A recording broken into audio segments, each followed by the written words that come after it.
Today is our last figure drawing lesson. So by now you've got your sketchbook filled up with all sorts of interesting gestures. You've learned how to do static poses. You've learned how to do complex poses. Last week we talked about foreshortening, so now you can do seated poses. And today what we're going to be doing is action poses. Now action poses get really tricky. The reason for that is your structure of the gesture, so head on the top, feet on the bottom, completely turns around. So you can't just rely on the knees being below the waist or the feet being below the knees, because suddenly you have crazy things like, let's look at this one, where the head is below the pelvis, right? Or let's look at this one where the pelvis is under the knees.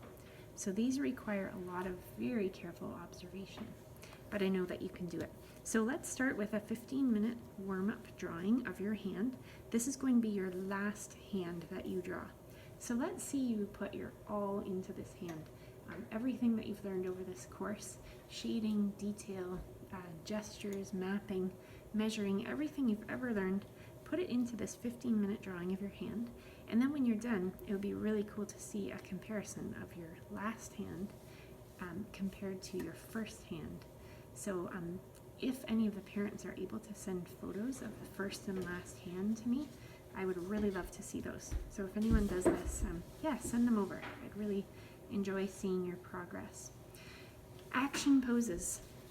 So I'm assuming you have paused and done your hand and you're ready to go with some gestures. We have 2 sheets of gestures for action poses. And again, we try to draw our gestures in around a minute or so. But if you need to take 2 minutes, go ahead and take 2 minutes.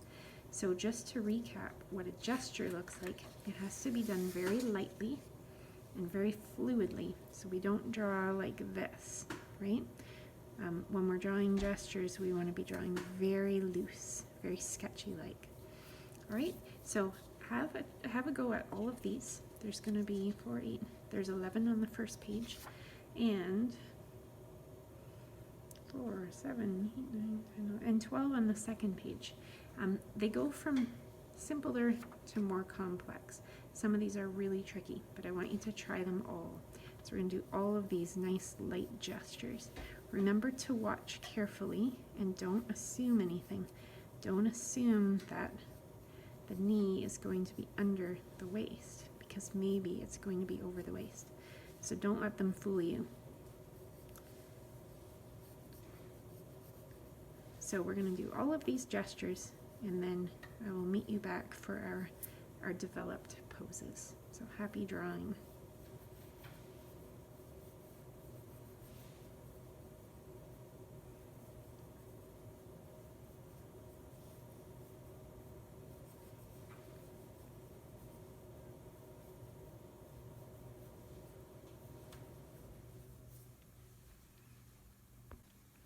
Okay, so hopefully all those turned out well.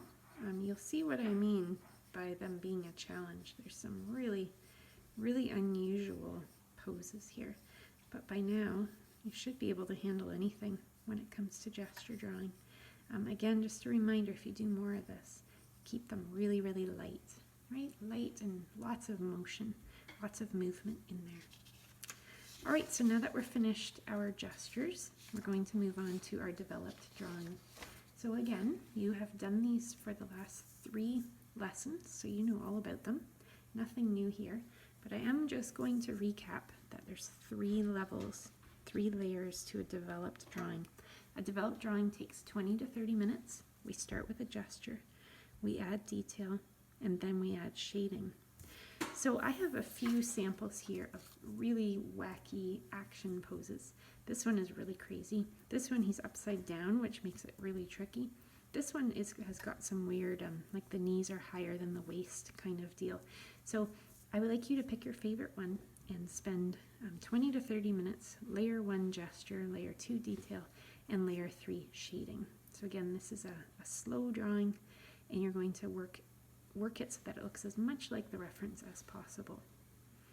When you're finished, if you have any really successful drawings, again, maybe take a picture and send it my way. And that is actually it for the course. So again, your sketchbook is full of all sorts of proof of your learning and all the different things that you've covered in the course. Always have a look back and see how far you've come. And yeah, keep practicing. If you've got some pages left, you now know how to draw. And I'm really proud of everything that you've done. So keep drawing, happy drawing, and take care, everyone.